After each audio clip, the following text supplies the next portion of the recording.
My parents took my entire college fund to finance my deadbeat brother's rap dream. Until I uncovered everything in court, exposed their scheme, and watched them collapse in regret while begging for the mercy they never gave me. I, 20 male, had a partial scholarship to ECPI, not a full ride. That meant no free lunch. I had to cover housing, food, gas, books, all of it, so I did what I had to do. Got a job at this busy restaurant on the edge of town, started busting tables, and worked my way up to line cook. The hours sucked, but it was steady. Nights, weekends, double shifts. I didn't complain. I just stacked cash like my life depended on it, because it kind of did. But here's where I screwed up. I didn't have a bank account. Long story, but I never got around to it. And I didn't want to keep stacks of cash under my mattress like some cartoon character. So my dad goes, "Why don't you put it in my account? It's safer there. I'll keep it for you until you need it." I should have seen the red flag waving right there. But I was stupid, or maybe just hopeful. Figured if I couldn't trust my own dad, then who the hell could I trust? So for 2 years, I funneled all my savings into his account. Every tip, every paycheck, every dollar I could scrape went in. I barely bought myself anything. No new clothes, no vacations, no tech, no dumb purchases, just food, work, sleep. My friends were out doing normal 20-year-old stuff, and I was buried in grease and stress, saving every penny for college. Fast forward to the spring before I was supposed to start ECPI. Scholarship came through, partial, like I said, but it was real. That was my shot. I had enough saved to cover housing, books, a beater car to get to campus, and even a little cushion. I wasn't going to be rich, but I was going to make it work. Then boom, my idiot younger brother, 17 male, suddenly decides he wants to be a singer. Not like talented or anything, just vibes and delusion. This is the same kid who blasts trash autotune at 2 a.m. Never knocks, breaks my stuff, mocks everything I care about, and somehow still gets defended like he's the damn victim. Don't be so hard on him. He's just finding his passion, they say. Yeah, his passion's ruining my life. Let me explain something.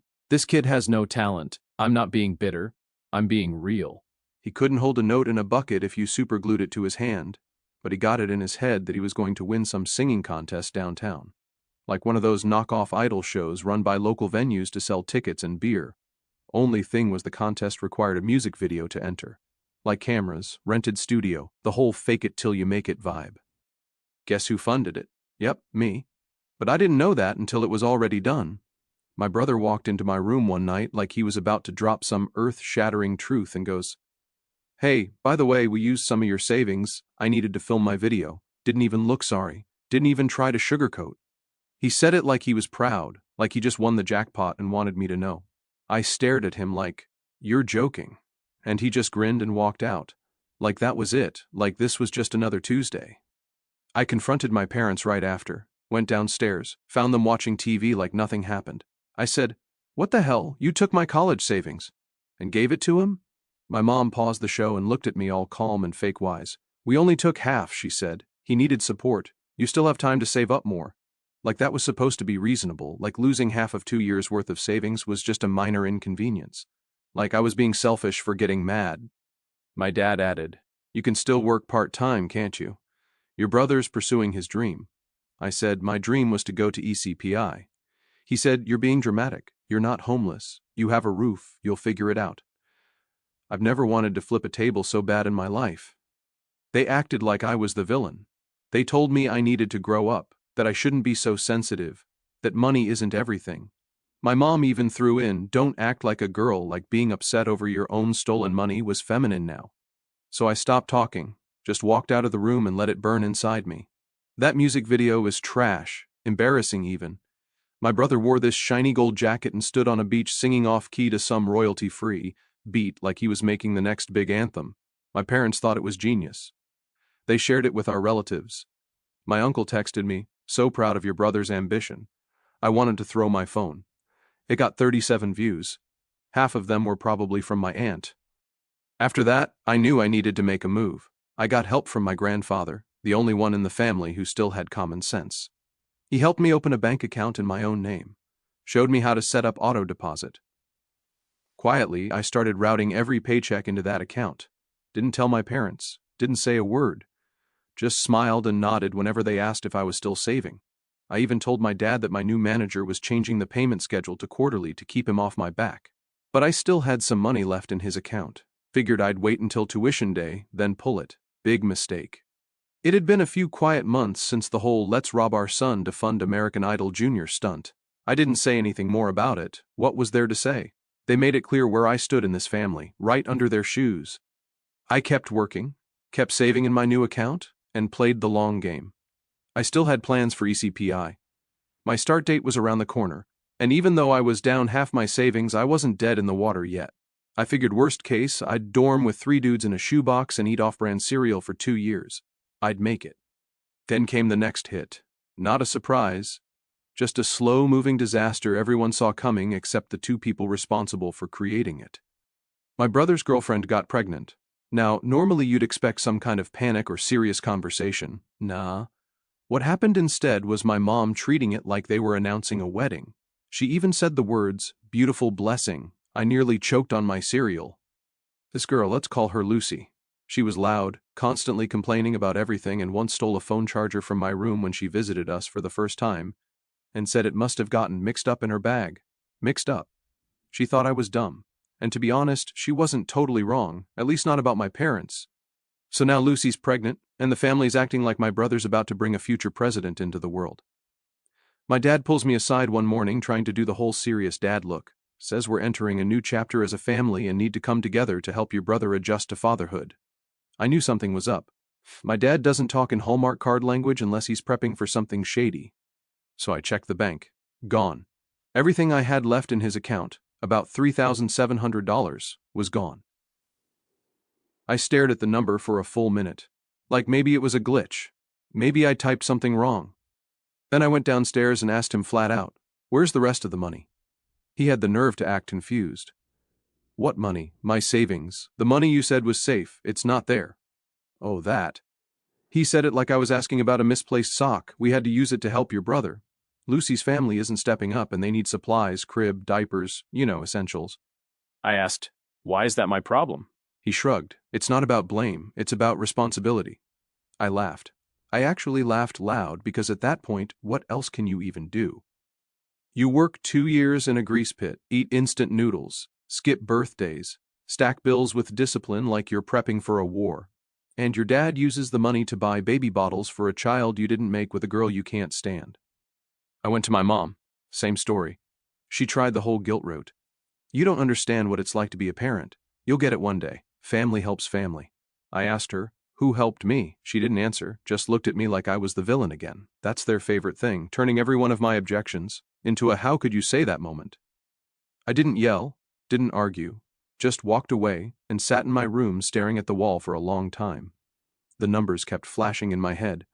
Not just the $30,700, but the months it took to earn it. The shifts I picked up last minute. The times I stood in the freezing alley on break just to breathe. Every Saturday night I turned down because I needed the hours. Every double shift, all gone, wiped clean like it never happened. That night I went to my grandfather, told him everything. He didn't say much, just sat there, silent, nodding. He asked how much I had left in my own new account. I told him not a lot, but I was building again slowly. He leaned back, looked me dead in the eye and said, "You can't build on quicksand. You're living with people who think they own your future." That stuck. So I told him what I wanted to do. I told him I needed to leave. Now, not later. Not after ECPI started. Now. I didn't feel safe in that house. Not physically, but mentally. I didn't feel like a son. I felt like a goddamn vending machine that they shook every time my brother screwed up. My grandfather said he'd help. He gave me enough for a plane ticket, didn't ask questions, didn't lecture me, just handed it over along with a folded up piece of paper with a name and number on it. "A friend of mine. You can stay there for a bit. Small room, but it's clean. Work nearby." That night, I packed everything I had. Just clothes, laptop, papers. Left most of my stuff behind. Didn't say a word to my parents. Left a note on the fridge. "I'm done being your plan B, don't contact me." I turned my phone off and got in a cab to the airport before the sun came up. The whole ride, I didn't feel free. I felt exhausted, that kind of deep exhaustion you don't sleep off. Like my body had been holding back a breakdown for 2 years and finally let go. I crashed hard when I got to the new city. Slept for 14 hours in that tiny room my grandpa's friend let me crash in. No noise, no guilt tripping, no walking on eggshells, just silence. And for the first time in years, I wasn't afraid of what would happen if I said no. Then came the calls, unblocked numbers, emails, even a letter. Your brother made a mistake. Once said he needs help because guess what? Dumbass robbed a restaurant. So I'm finally out. New city, new room, new job lined up thanks to my grandfather's buddy knowing a guy who needed help at a mechanic shop. Not glamorous, but better than frying eggs for 12 hours in that hellhole diner back home. I was getting sleep again. No guilt tripping over dinner, no stolen money, no family meetings about why my brother deserves more second chances than a lottery ticket. 3 weeks go by. I'm grinding, saving. My grandfather said he'd be the wall I never had. Then the text came. Blocked number. No name, just call us. It's an emergency. I ignored it. 10 minutes later, another, then a phone call from my grandfather, and this time he sounded weird. Quiet.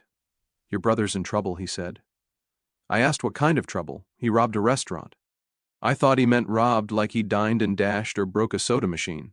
But no, this dude actually full-on robbed a restaurant. Mask, fake gun, cash drawer. Real deal stupidity. I sat there staring at my phone like, how the hell does a guy go from bad singing videos to armed robbery in less than 6 months? What's next? Grand Theft Auto? Apparently my brother got in deep with some low-level wannabe gang dudes. He owed money. Nobody knows for what. My guess, weed, gear, or maybe studio time he pretended was an investment. Either way, the genius decides to knock over the same restaurant I used to work in. The one that paid for half his junk music career. Let that sink in. He robbed the restaurant where I busted my ass for 2 years. Where I scrubbed dishes until my hands cracked, got screamed at by drunk customers, and stacked my way to a dream that he helped kill. And then, this is the part that really cooks my brain. My parents start blowing up my phone. Not to say, we're sorry we took your money. Not to say, you were right, we failed him. Nope.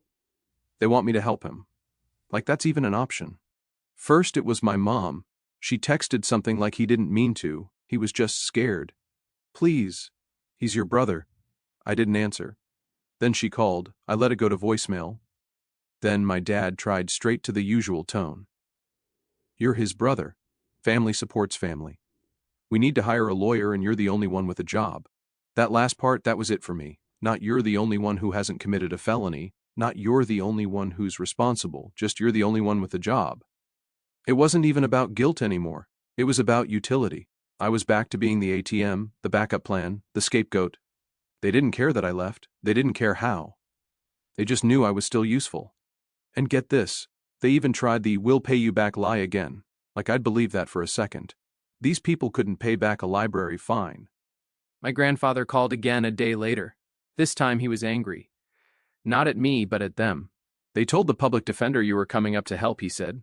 I said, help with what? He said, money, bail, testimony. I don't know, but they're using your name. I hung up and sat with that for a bit, let it marinate. They weren't just asking for help, they were setting me up to be part of the cleanup crew again, like clockwork, like nothing changed. And then I remembered something. I never told them where I moved, but I forgot one small detail. My brother had access to my emails back when we still lived in the same house. He probably fished through it one night when I left my laptop unlocked, saw the ticket confirmation I forwarded to my grandfather, the city, the date, enough to figure out where I went. That was my mistake, but I wasn't going to let it grow. I called the public defender office and asked if my name was listed as a financial contact. They asked who I was. I gave my full name and the lady on the other end said, "Oh, you're the older brother. We were told you'd be providing witness support and some funds for defense." I almost laughed out loud like this was some court TV show and I was flying in to defend my brother's honor. I said, "Yeah, that's a lie. I'm not involved and I won't be." The woman sounded surprised, then kind of annoyed, like she was realizing she'd been fed garbage.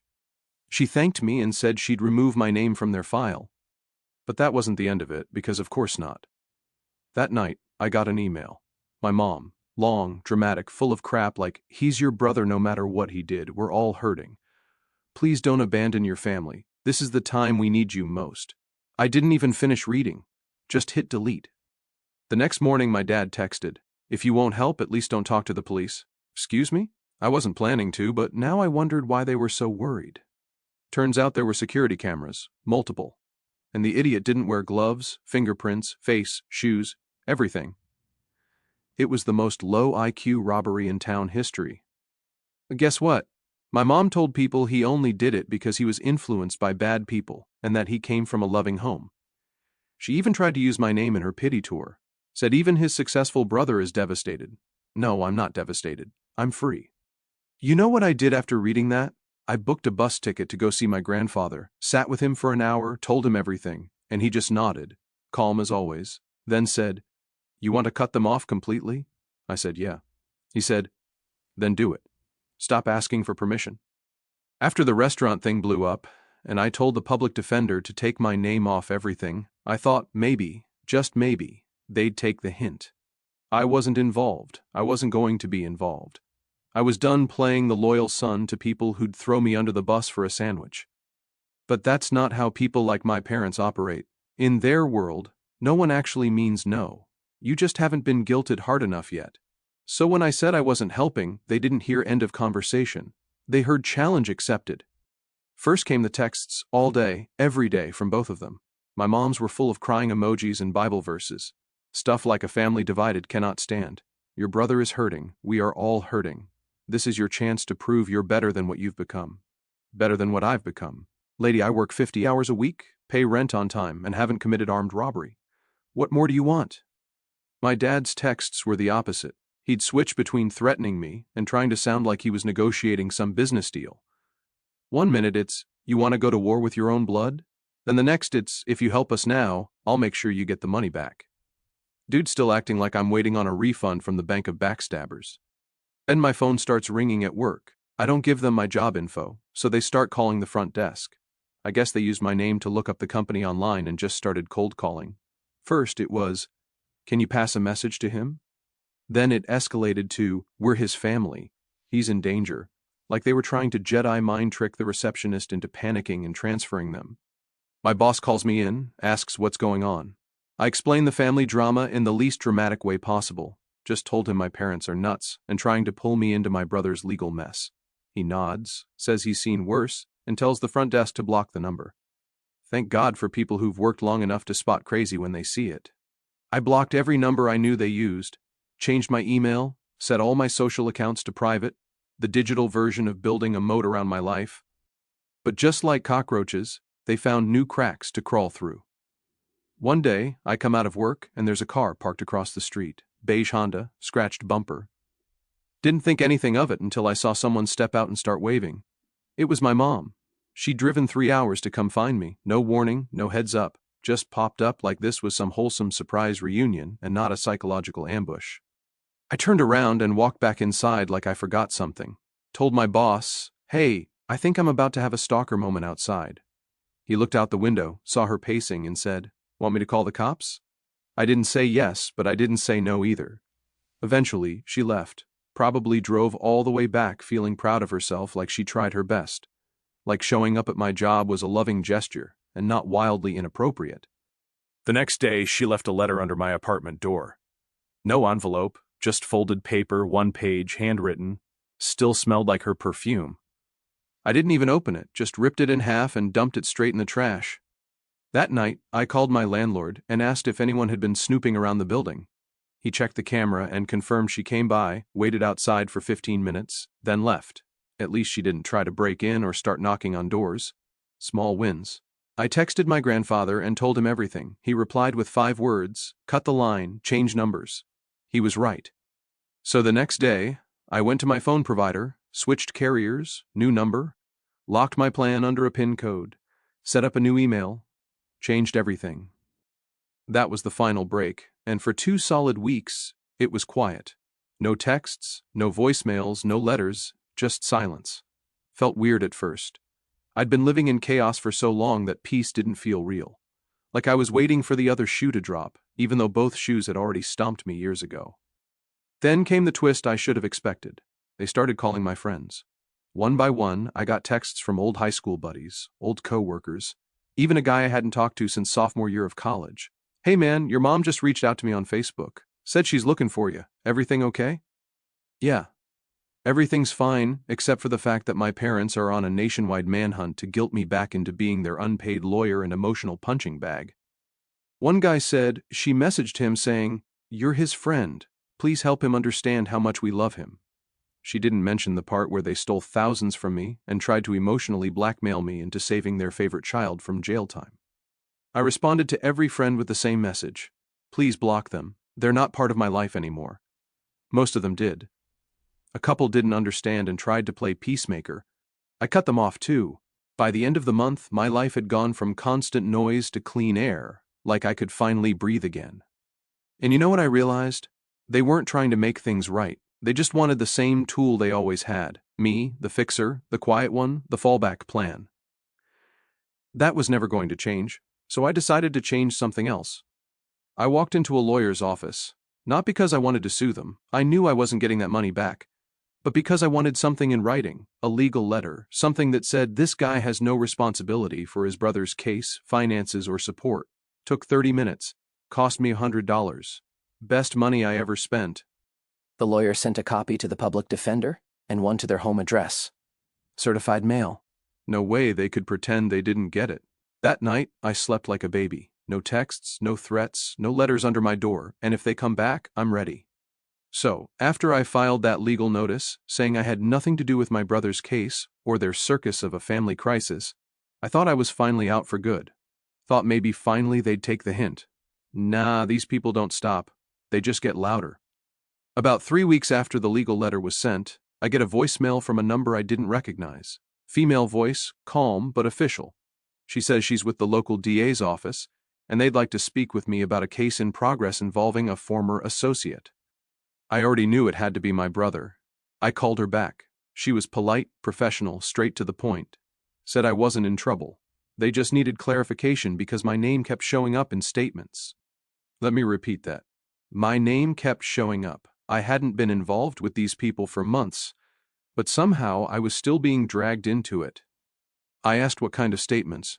She said, "Your brother has implied you were aware of the circumstances leading up to the incident and may have assisted financially." I laughed. I couldn't help it. I literally laughed on the phone. She didn't laugh back. That's when I realized this wasn't some small-town slap-on-the-wrist case. My brother didn't just walk in and scare a cashier. He had an airsoft pistol painted black and tried to break into the back office for the safe. The DA wasn't playing. They were charging him with attempted armed robbery and possession of a weapon with intent to intimidate. The real kicker, he was trying to drag me into it like we were a team. I told her I had all the receipts, bank statements, job records, emails, showing I hadn't sent a single cent to anyone since I left home. She asked me to forward them. I did. She thanked me and said if they needed a sworn statement they'd let me know. I hung up, stared at the wall for a while, and thought they really tried to pin part of this on me. I was pissed but not surprised. The next week I got a subpoena in the mail. Not as a suspect, thank God, but as a witness. They wanted me to testify about the family situation, my brother's behavior, and my financial separation from them. In plain English, they wanted me to publicly say under oath, "These people are nuts, and I'm not one of them." Fine by me. Court date rolls around. I show up in a dress shirt and jeans because I don't do suits. The courthouse smells like old paper and stress. My brother's already there sitting next to his public defender, like a bored middle schooler in detention. Hair's longer, face puffier, probably from eating cheap ramen and county lockup. He looks at me once, no smile, no nod, just dead eyes. My parents are sitting behind him, dressed like they're attending a funeral. My mom's in all black, dabbing her eyes every 5 seconds like she's auditioning for a soap opera. My dad's in his old church blazer, arms crossed, jaw clenched. I sit across the aisle alone. Didn't bring anyone, didn't need anyone.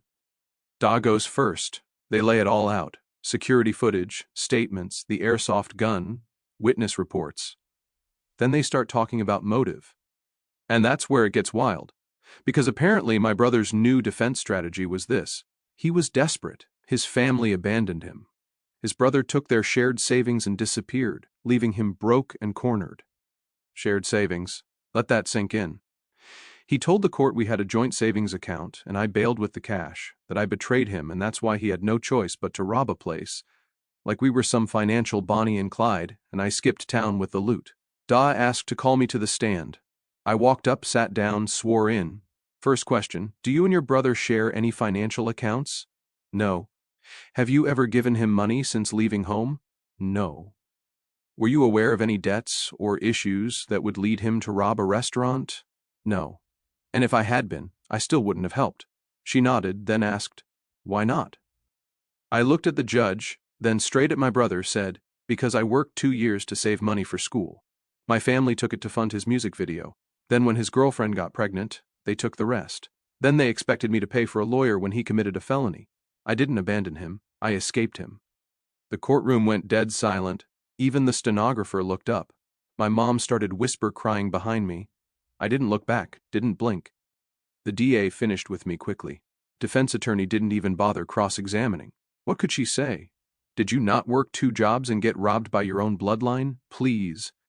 I stepped down and walked back to the benches. The rest of the hearing was just formalities. Judge refused bail, said the kid was a flight, risk, and a danger. Courtroom cleared out slowly after that. My parents didn't try to talk to me. My mom just stared at me like I'd stabbed her in the heart. My dad looked away like I wasn't even there. As I walked out, my brother yelled something. Couldn't catch it, but it sounded like, "You think you're better than us?" I didn't answer.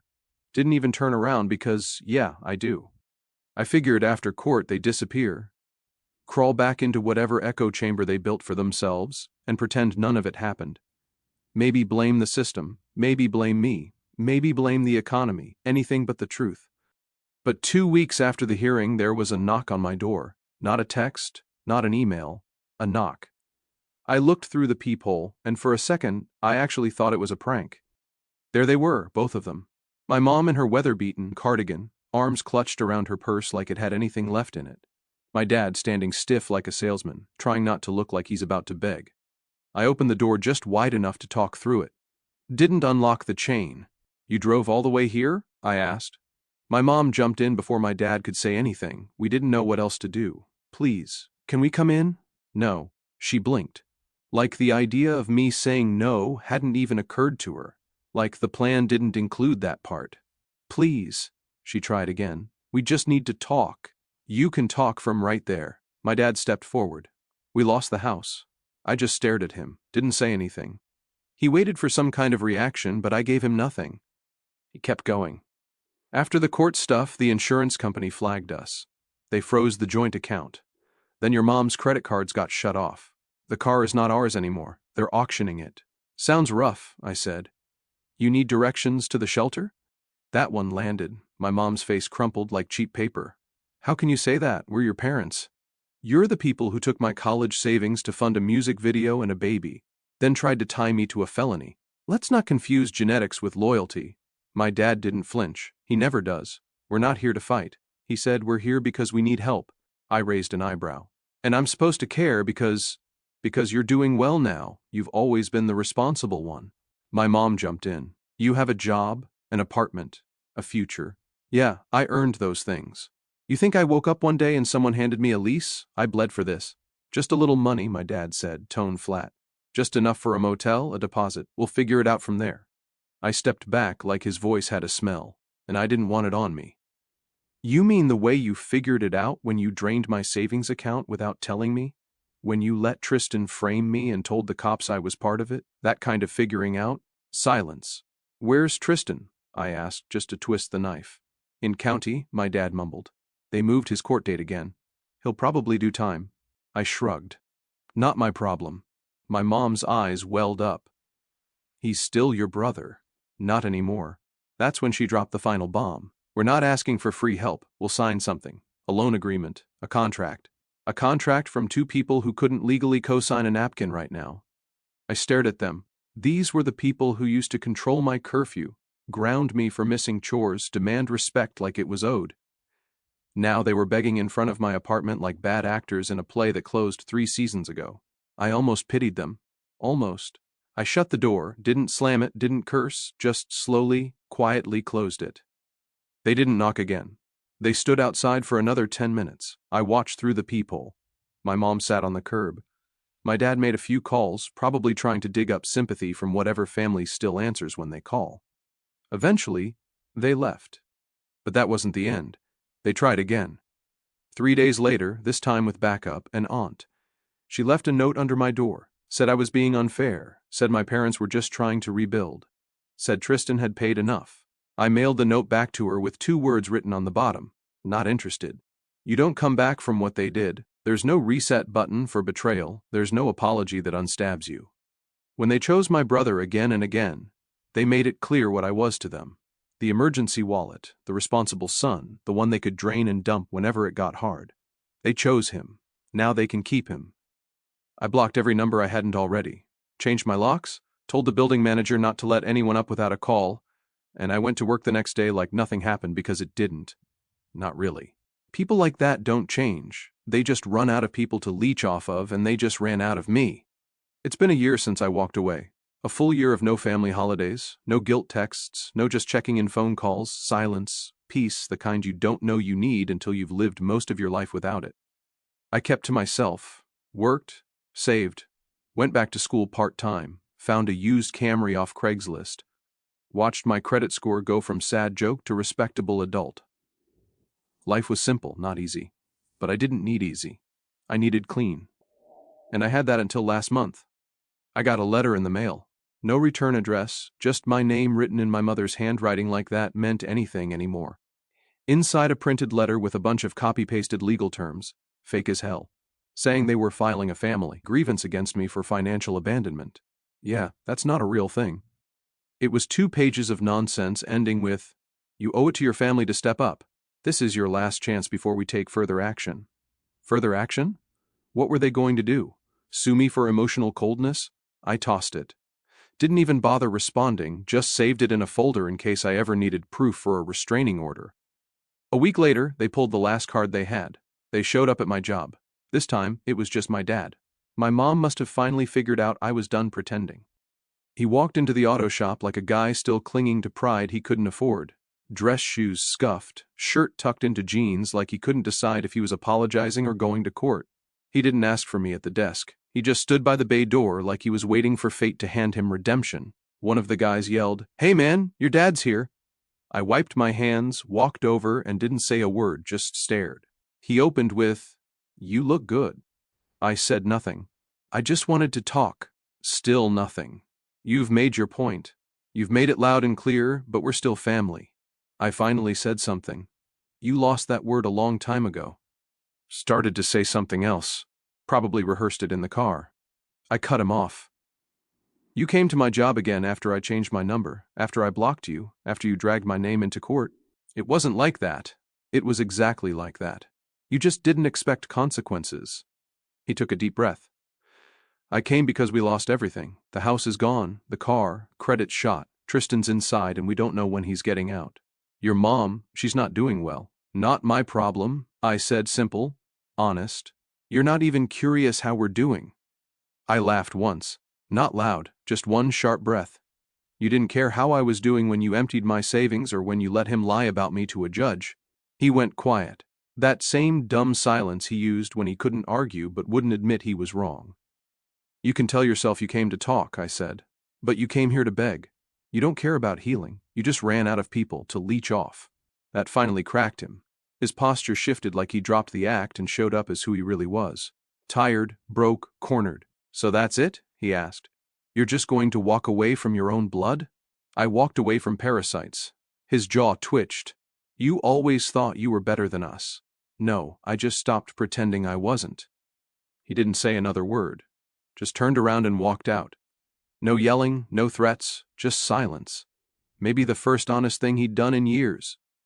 My CO workers didn't say much. They knew enough by now. I cleaned up, finished my shift, and got home by 8. No text, no knock, nothing. That was the last time I ever saw him. Weeks passed. I heard from a distant cousin that my mom tried to set up a GoFundMe, claimed they were victims of family betrayal, said their only son had abandoned them during a season of hardship.